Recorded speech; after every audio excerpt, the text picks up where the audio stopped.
Hello and welcome back to Meditations. My name is Mela Marlity and this is in essence my diary. This is where I come to reflect, understand and integrate more of my learnings from daily life. In today's entry, I want to talk about this big cosmic shift that is going on at the moment. I'm laughing while I say that because sometimes I say things and I feel silly about it, which I'm gonna cover a little bit later on.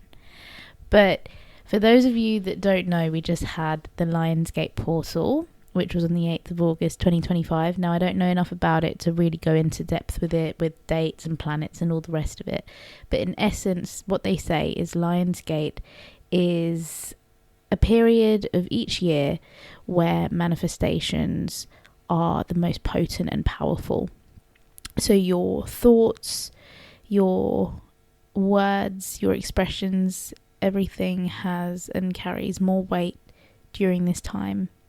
With that being said, yesterday I thought I would take myself on a little date and I got myself a pizza and had a great time with my journal and kind of wrote the things that I am grateful for and grateful for having in the future. I realised that a lot of the things that I desire and I want, I kind of already have, just not in the capacity that or the intensity that I imagine them to be in the future.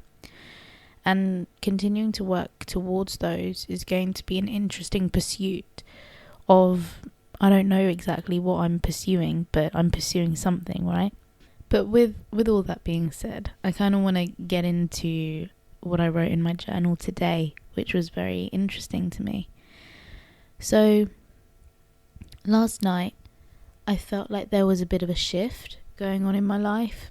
Whilst I did something that was really, on paper, really enjoyable, taking myself out, taking my journal and just taking a moment to myself to reflect on my desires and my visions, there was something about it that felt very sad. I was having quite a sad and angry day. It started from the morning. I kind of woke up with this feeling of dread, of not really wanting to go through with the day, kind of hoping that I would have been rained off or something along those lines. And then it kind of started to stem from there. As I got home, I realised the lessons that I was trying to learn, honouring my intuition, things like that, it was kind of slipping, and it was me versus my ego, and I could really feel it. It was like my body was saying one thing, but my mind and my ego was just like, stick to what you know. There is comfort there. You know this. You don't know the unknown. And it's that need for clarity that I have, that I'm trying to also disregard in my life to an extent. So this morning I woke up and I had this real feeling to punish myself, I suppose harm myself, and I did that in a means of which I'm very comfortable and very used to, which isn't good. And I don't want to give it any energy, so I'm not going to speak on that. But it also felt like this moment of remembering and a really reflective thing.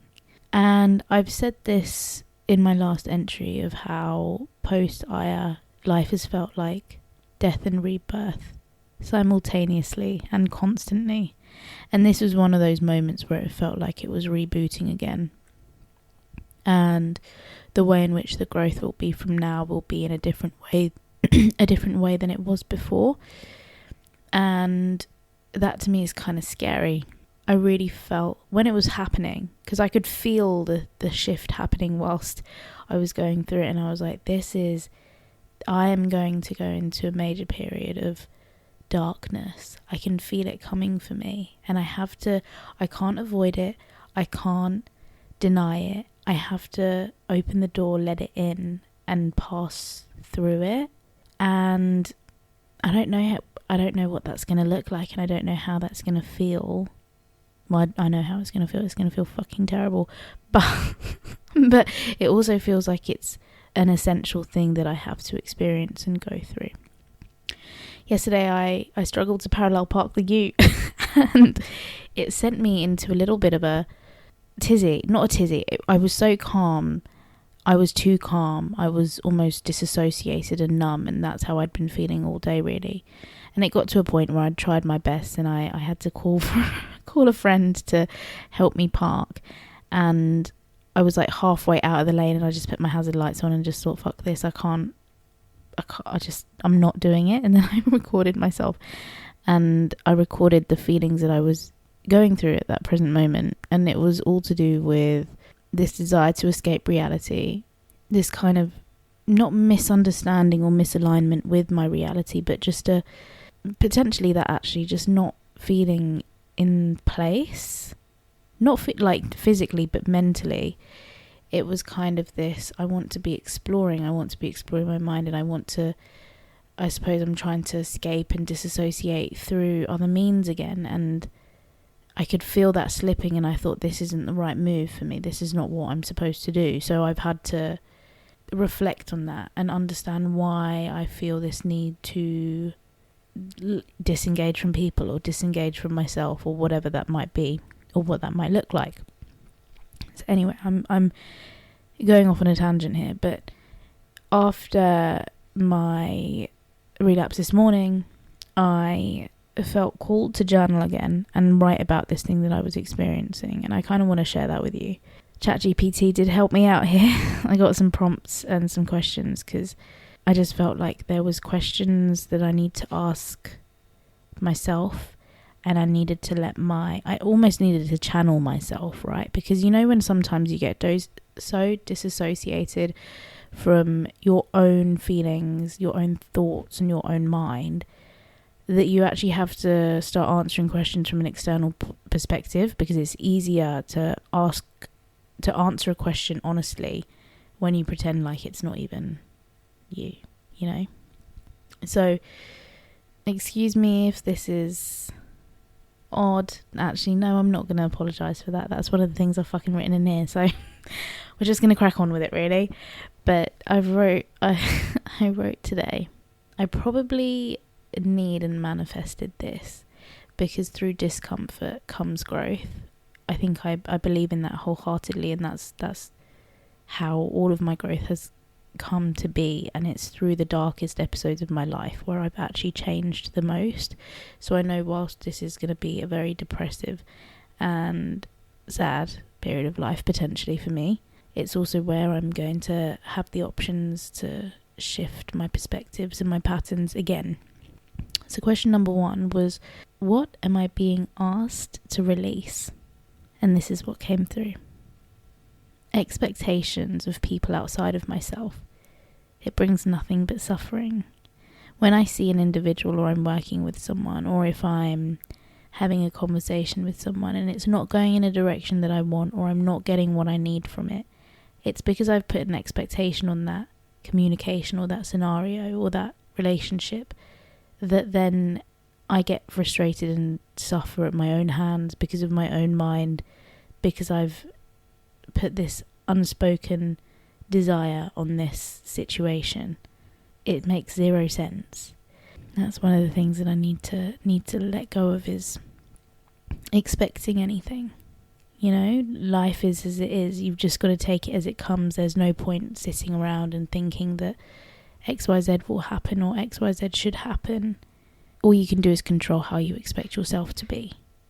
And then through that, you will typically attract the things that you're supposed to have.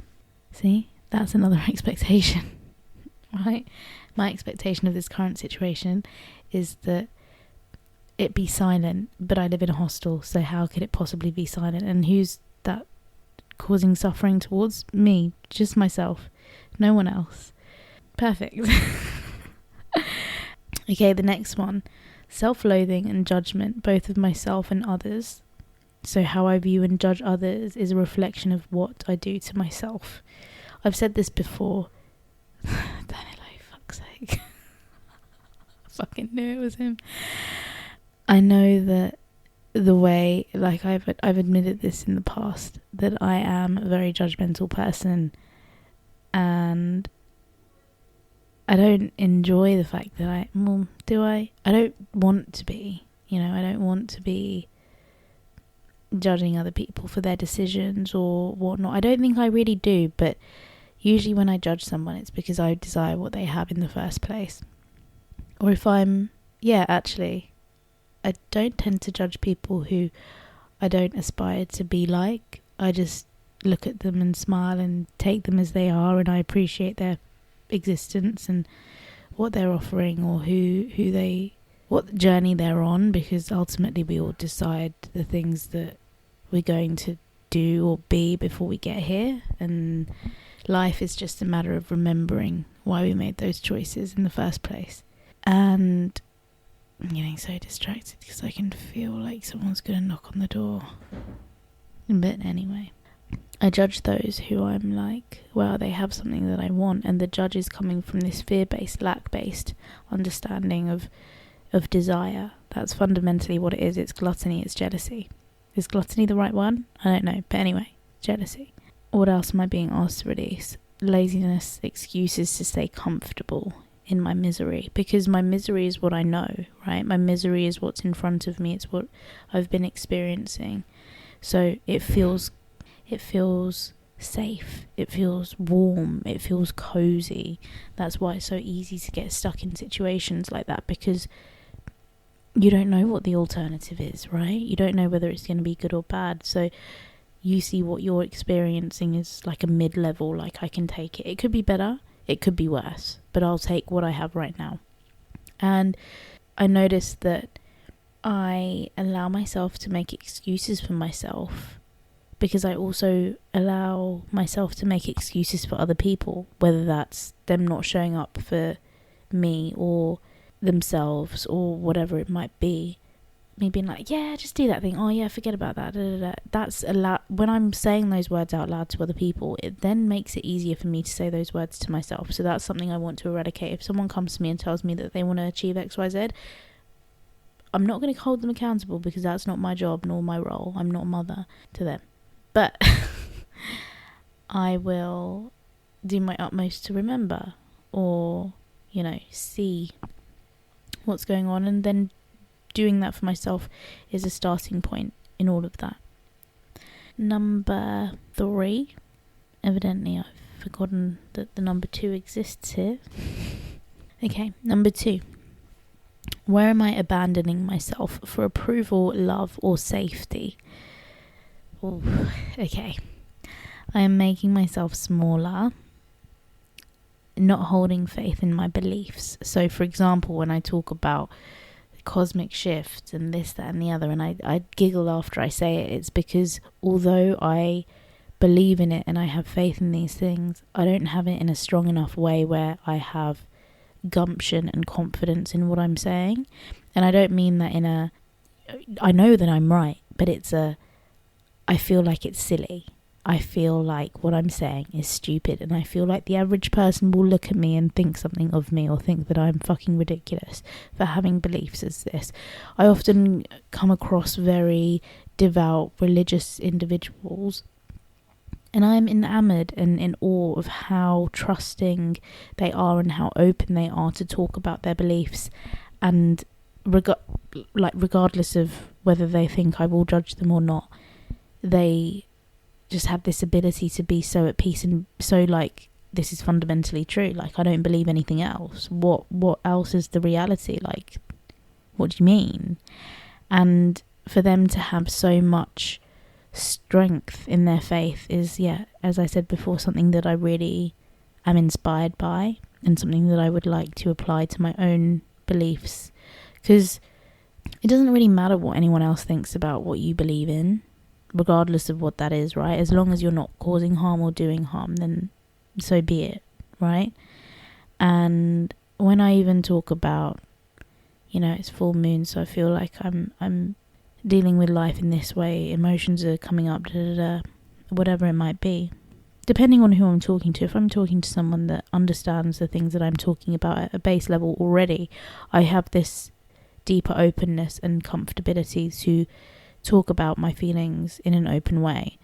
But when I'm talking to someone that isn't necessarily in my world, I really downplay the importance of these things in my life, And I think that that's doing a disservice not only to myself, but also to my beliefs. Because if I don't have that strength, then what am I doing it for?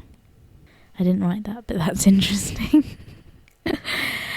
So I finished with not holding faith in my beliefs, letting others sway my mind or make my decisions through my lack of faith, I suppose, as I lack trust in myself. Wow. This makes me feel so sad, as I am so smart and hold wisdom. So who am I to ask and take a stranger's advice when I don't look up to them or aspire to anything to do with them? This is true, I would much rather have someone that I don't know make a decision for me than myself sometimes. Oftentimes I'll go to a restaurant and I'll be like, which one would you recommend for me? As if they know me. They don't, they're always going to suggest what is best for them. And if I'm taking advice from someone that, I'm not necessarily looking at in a way of, this might be the judgment, but I think this is an appropriate time for it when taking advice. Would I aspire to be like you? Do I like the way you talk? Do I like the way that you treat other people? Do I like the way that you show up for yourself in your life? If the answers to those are no, then why am I asking you to make a decision for me? Why am I asking you to decide where I'm going to invest my money, in this option or this option? Yeah. Okay, number 4. If nothing outside of me could give me worth, what would I need to believe about myself? That I am beautiful in my own right as I am. I am worthy of loving myself and holding space for myself. I don't need to escape because I honor myself and my beauty as I am. I need to believe that I am strong, powerful, and intelligent. This will help me take up space, knowing that I am doing my best or that I'm right. I belong and I don't need others' approval or permission in my feelings, thoughts, or visions. They're all valid and allowed. I'm allowed to feel, and that's okay. That's what I've got for that. Let's remind myself of the question. If nothing outside of me could give me worth, what would I need to believe about myself? Yeah. For me, I really have this, I don't want to say issue, but issue around taking up space. I have a problem with taking ownership, not for my behaviours or my maybe I do. I was going to say I don't have a problem taking ownership for my mistakes. I'm very vulnerable and honest with those, but I really struggle to occupy space unapologetically, and I struggle to take up space without permission. I rely on permission a lot. It kind of stems from the inability to trust my own decision making and feeling like I need to trust in other sources or other people for the yes or no's. And I don't think that's the right thing to do anymore. Okay, question number 5. What parts of me... Okay. Number 5. What parts... Or 4, I can't remember. What parts of me am I resisting feeling, and what might happen if I let them speak? Point number 1. My body. I feel disconnected. I feel unworthy. If I let this talk itself out, it would tell me that I am silly. It would say that I am causing this, as my fear, embarrassment, and shame is disallowing me from taking the steps to escape these cycles. I need to be honest and hold myself accountable to make change, because right now I am choosing this reality for myself, not just for now, but for the future, and it's not what I want. My power. I am scared of the comfort and certainty now, and I don't know how to open it up. Interesting. And release it. I want to step into it, but I don't know where to begin. I know that the more I am honest with myself, and the more it will all fall into place.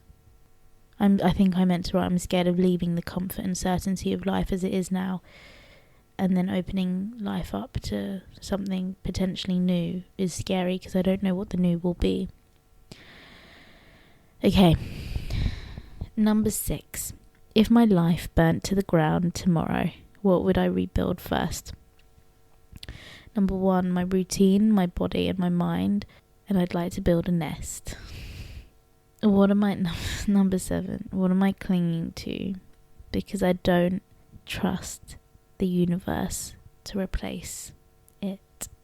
I think I'm clinging to emotional unavailability in love because I'm scared of getting trapped in a relationship or feeling trapped in a relationship and not being able to voice how I'm feeling. I suppose that comes from the taking up space thing and needing permission rather than just needing permission to leave, just leaving. And I think I have a mistrust in the universe that it has the potential to bring something really powerful and groundbreaking into my life, because all I've been accepting so far is breadcrumbs, and that's interesting.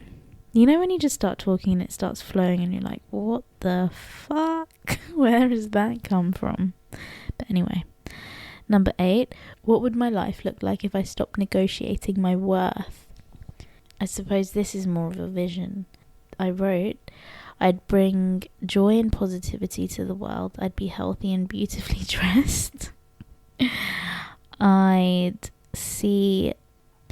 would live to my own schedule and be financially abundant. And I would be dressed like a goddess, dripping in gold, being sacred, iconic, in love with myself and a man. So I hope you enjoyed understanding a little bit more of my mind. I sure did. It's a very interesting place up there. And I don't know if you've ever felt like you're going through a stage in your life which is not ideal. It doesn't feel comfortable, it doesn't feel safe, it doesn't feel like what you're used to. Maybe take a moment to reflect and understand what is going on, or why it's happening, or how this could be an opportunity to shift some things around, you know? I don't know where the next couple of weeks are going to lead me. I don't know what's going to happen, but I'm going to try my best to pull myself out of this, because I don't have to make this thing, this all-encompassing, long, painful thing. Well, I don't know what the universe is going to bring my way, but I have the option of choosing how I operate through this time. And in the past, I've let it take me whole, encompass every single molecule of my existence and my being and my life. And I've stayed in that state for long times before. But this time it feels a bit different. The fact that I've been able to identify what's happening, how I feel about it, and then potentially shift something out of it. It's exciting for me.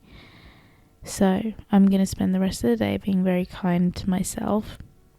And I'm going to treat my body and my mind well today. And yeah, as I said before, just be a bit more kinder and be a bit more softer with myself, because I haven't been so far. But wherever you are, I hope you have the most beautiful day. Enjoy whatever weather you have. Enjoy time with your friends and family. Embrace new conversations and new ideas. And just have a great weekend. Or whatever it is, whatever day I post this. Just have a great day. Okay. Thank you for listening, by the way. Oh, and also, if you want to keep up to date with when I next sporadically upload one of these, please press that little bell thing and subscribe and follow and do all that stuff that other people always say at the end of their videos. But do the thing. Cool. Thank you, my loves. Bye.